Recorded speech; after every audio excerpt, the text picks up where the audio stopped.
तब यहाँ पर घीस, अलीना और तालहैंड पोल की कब्र पर आए होते हैं और उन्हें अभी भी यकीन नहीं आ रहा होता कि पोल अब उनके बीच में नहीं रहा है। तब एलिना को जेनिथ की चिंता हो रही होती है और तालहैंड उसे चिंता करने से मना करता है क्योंकि जेनिथ इस टाइम अपनी फैमिली के साथ खुश है और उसके पास एक कमाल का बेटा भी है। तब हम देखते हैं रूडियस और रॉक्सी भी वहाँ पर आ जाते हैं और रूडियस देखता है कि घीस और तालहैंड अपनी जर्नी के लिए निकल रहे हैं, जिस वजह से रूडियस कहने लगता है कि आखिरकार उन्हें किस बात की जल्दी है और वो दोनों उसे समझाते हैं कि पोल के खातिर वो पहले ही वहाँ पर बहुत टाइम के लिए रुक गए हैं, जिस वजह से अब उनके जाने का टाइम आ चुका है। तो एलिना भी कहने लगती है कि क्या वो दोनों उसकी वेडिंग के लिए नहीं रुकेंगे, पर तालहैंड उसका मजाक उड़ाने लगता है, जिस वजह से एलिना भी गुस्सा हो जाती है और रॉक्सी उन दोनों को शांत करवाने लगती है। तो घीस रूडियस को टेलीपोर्टर लेबिरिंथ का उसका शेयर देता है, जिस वजह से रूडियस कहने लगता है कि वो बहुत ज्यादा है, पर घीस उसे बताता है कि इसमें पोल का भी हिस्सा है और उन्होंने बीच में कुछ एक्स्ट्रा भी डाला है क्योंकि रूडियस को अपनी फैमिली भी संभालनी है। तो घीस के इंसिस्ट करने पर रूडियस उस लूट को रख लेता है और वो दोनों रूडियस को अपनी फैमिली का ध्यान रखने का कहकर वहाँ से चले जाते हैं। तो रूडियस रॉक्सी और एलिना को भी मैजिक स्कूल छोड़ देता है और वापस घर आने लगता है, जहाँ पर हम देखते हैं बहुत से लोग अब उसे जानने लगे होते हैं। तो रूडियस घर पहुँच जाता है जहाँ आयशा और जेनिथ गार्डन में काम कर रही होती है और रूडियस उससे सिल्फी के बारे में पूछने लगता है, जिस वजह से आयशा उसे बताती है कि सिल्फी काम करने के लिए निकल गई है। वैसे अगर मैं ध्यान से सोचूं तो मैं तो पैसे कमाता नहीं हूँ, तो मुझे नहीं लगता कि ये अच्छी बात होगी कि मेरी वाइफ्स एम्प्लॉयड होगी और मैं अनएम्प्लॉयड हूँगा। तो रूडियस आयशा से पूछने लगता है कि आखिरकार जेनिथ गार्डन में कब से काम कर रही है, जिस वजह से आयशा उसे बताती है कि जेनिथ हमेशा गार्डनिंग में उसकी मदद करने आ जाती है, पर लिलिया हमेशा उन्हें रोक देती है। पर फिर भी आयशा को लगता है कि जेनिथ गार्डनिंग का काम उससे ज्यादा अच्छे से करती है। तो रूडियस को याद आता है कि जेनिथ हमेशा से ही उनके घर में गार्डन का ध्यान रखती थी, जिससे कि उसे लगता है कि शायद इससे जेनिथ की मेमोरीज वापस आ सकती हैं। तो रूडियस आयशा से कहने लगता है कि अगर वो चाहे तो वो जेनिथ को मॉम बुला सकती है, पर आयशा इसके लिए मना कर देती है क्योंकि लिलिया ने इसके लिए मना किया होता है। पर रूडियस को उन्हें काम करता हुआ देखकर ऐसा लग रहा होता है जैसे कि एक मदर और उसकी डॉटर ही एक साथ काम कर रही हूँ। तब आयशा थोड़ी देर बाद रूडियस को उसके कमरे में चलने के लिए कहती है और घर में आकर रूडियस लूसी से खेलने लगता है और अलग अलग चेहरे बनाकर उसे हंसाने की कोशिश कर रहा होता है, पर लूसी बिल्कुल भी नहीं हंस रही होती। तो लूसी को देखकर लिलिया को रूडियस की याद आने लगती है क्योंकि बचपन में पॉल भी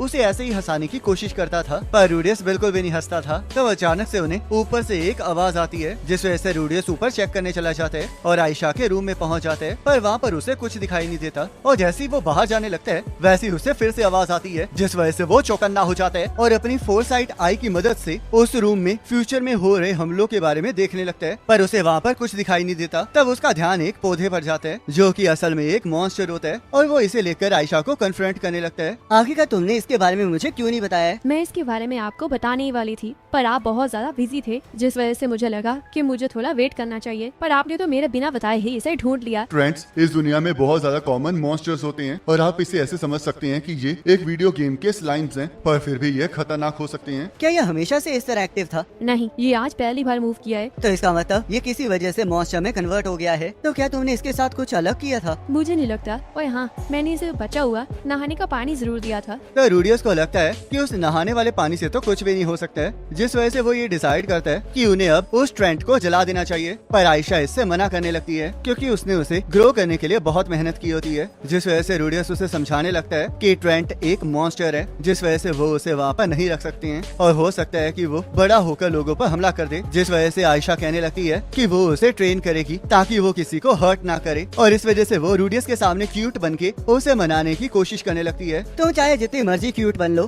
पर फिर भी मैं इसके लिए मना ही करने वाला हूँ। अभी तक इसने कुछ भी गलत नहीं किया है, और देखिए ये तो मेरी बात नहीं सुनता है। देखिए ये किस तरह मुझसे हाथ मिला रहा है। क्या आपको अभी भी लगता है कि हम अभी भी इसे नहीं रख सकते? बिल्कुल नहीं, हम इसे नहीं रख सकते। ठीक है, अगर आप इसे नहीं रखने देंगे तो मुझे पता है कि मुझे क्या करना है। मैं अब सिल्फी और रॉक्सी को उसके बारे में बता दूंगी। आखिरकार तुम किसकी बात कर रही हो? वही सीक्रेट रूम जो कि बेसमेंट में है। रुको जरा, क्या ये उसी चीज की बात कर रही है जिसके बारे में मैं सोच रहा हूँ? आयशा, मेरी बात को समझो, मैं तो तुम्हारी सेफ्टी के लिए कह रहा हूँ। आप किसी भी तरह मुझे समझा नहीं सकते हैं। और वैसे भी अगर सिल्फी और रॉक्सी को पता चला कि उस बेसमेंट के अंदर क्या है और रॉक्सी को जरा सा भी अंदाजा हुआ कि वो उसी की पुरानी अंडरवियर है, तो वो आपके बारे में क्या सोचेंगी? आखिरकार ये ऐसा कैसे कर सकती है? मैं तो इसके की सेफ्टी की बात कर रहा था और ये तो मुझे ही ब्लैकमेल करने लगी हुई है। आखिरकार अब मैं करूँ क्या? तब हम देखते हैं रॉक्सी वहाँ पर आ जाती है और वो पूछने लगती है कि आखिरकार आयशा उसका नाम क्यों ले रही थी, जिस वजह से रूडियस डर जाता है और रॉक्सी से पूछने लगता है कि आखिरकार वो वहाँ पर क्या कर रही है। तो रॉक्सी उसे बताती है कि वो कुछ भूल गई थी और वो उसे ही लेने वहाँ पर आई है और इस मौके का फायदा उठाकर आयशा उसे सच बताने की कोशिश करने लगती है, जिस वजह से रूडियस उसका मुंह बंद कर देता है। तो रॉक्सी ट्रेंट के बारे में पूछने लगती है। रॉक्सी, आयशा कह रही है कि वो इसे पालना चाहती है, पर ये तो बहुत ज्यादा रिस्की है ना, क्योंकि ये तो एक मॉन्स्टर है। तुम्हें इसकी चिंता करने की कोई जरूरत नहीं है, क्योंकि अगर ट्रेंट को अच्छे से पाला जाए तो ये लोगों की बात सुनते हैं। और तुमने मेरे विलेज के अंदर भी देखा होगा कि हम लोग इन्हें अपनी फील्ड्स की रखवाली करने के लिए पालते हैं। आयशा, तुम्हारा भाई गलत था, तो इसलिए मुझे माफ कर दो और तुम इस ट्रेंट को रख सकती हो। ऐसी बात नहीं है, आपको तो बस मेरी चिंता है,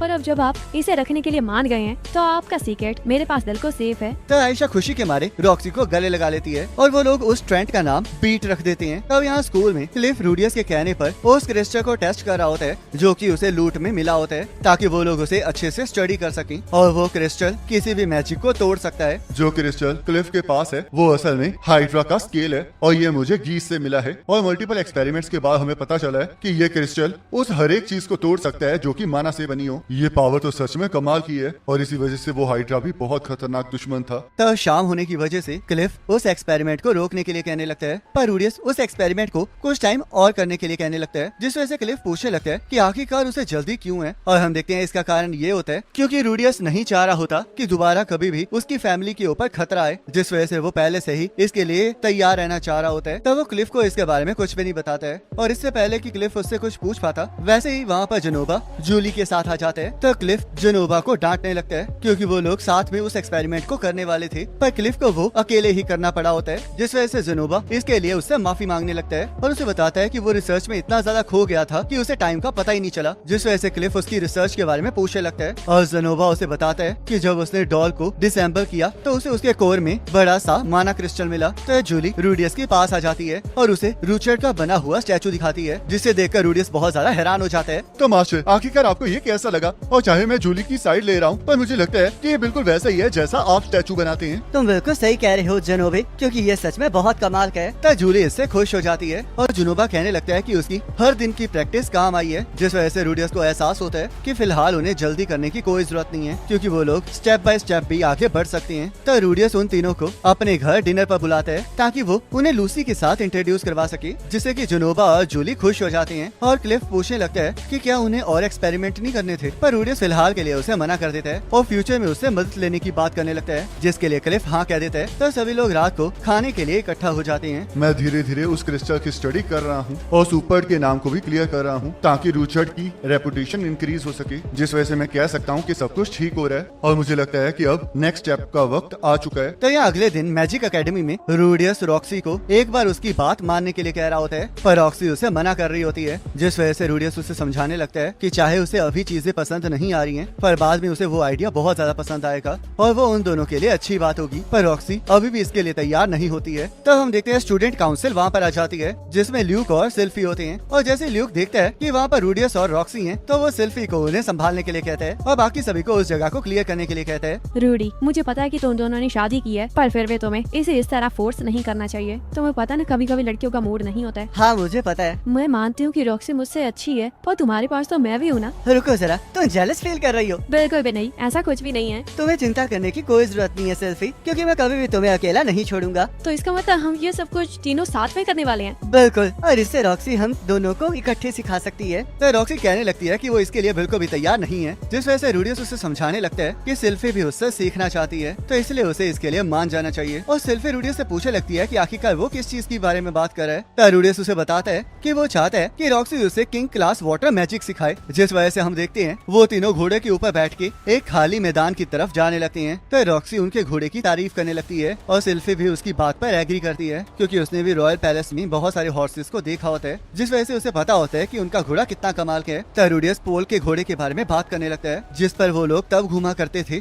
जब रॉक्सी रूडियस को मैजिक सिखाया करती थी। और रूडियस को वहाँ की जगह को देखकर अपने विलेज याद आने लगता है, जिस वजह से उन तीनों को ही अपने खुशी के पल याद आ रहे होते हैं। तब वो लोग एक खाली मैदान में पहुँच जाते हैं, जहाँ पर रूडियस ने अपने घोड़े के लिए एक सेफ शेल्टर बना दिया होता है। अब जब मैं तुम्हें इस मैजिक को सिखाने के लिए मान गई हूँ, तो मैं इसे प्रॉपरली करूंगी, तो इसलिए इसे ध्यान से देखना। और हाँ, मैं उस ट्री के ऊपर king class water spell lightning को कास्ट करने वाली हूँ, तो इसलिए जरा ध्यान दो। तब हम देखते हैं रॉक्सी मंत्रों को पढ़ना स्टार्ट कर देती है, जिस वजह से वहाँ पर हवा चलनी स्टार्ट हो जाती है और धीरे धीरे बादल इकट्ठे होकर बारिश होने लगती है। तब जैसे जैसे रॉक्सी का मंत्र आगे बढ़ता जाता है, वैसे वैसे उन बादलों में लाइटनिंग आती जाती है और वो सारे बादल कंडेंस होके उस पेड़ के ऊपर लाइटनिंग फेंकते हैं, जिस वजह से वो पेड़ पूरी तरह से गायब हो जाते हैं। तब इस स्पेल के बाद रॉक्सी थक जाती है क्योंकि उसके पास माना कम होता है, जिस वजह से वो स्पेल को सिर्फ एक ही बार यूज कर सकती है। तब रॉक्सी रूडियस से पूछने लगती है कि क्या वो इस मैजिक को यूज करने के लिए तैयार है, और रूडियस इसके लिए हाँ कह देते हैं। तब हम देखते हैं रूडियस भी मंत्रों को पढ़ना स्टार्ट कर देते हैं, जिस वजह से वहाँ पर बादल इकट्ठे हो जाते हैं और वो मैजिक रॉक्सी से ज्यादा पावरफुल होता है। तब रूडियस को इस तरह मंत्र पढ़ते हुए देखकर रॉक्सी को उसके बचपन के दिन याद आने लगते हैं। पर हम देखते हैं जैसे जैसे रूडियस का मंत्र आगे बढ़ता जाता है, वैसे ही वहाँ पर लाइटनिंग के बादलों का भवंडर बन जाता है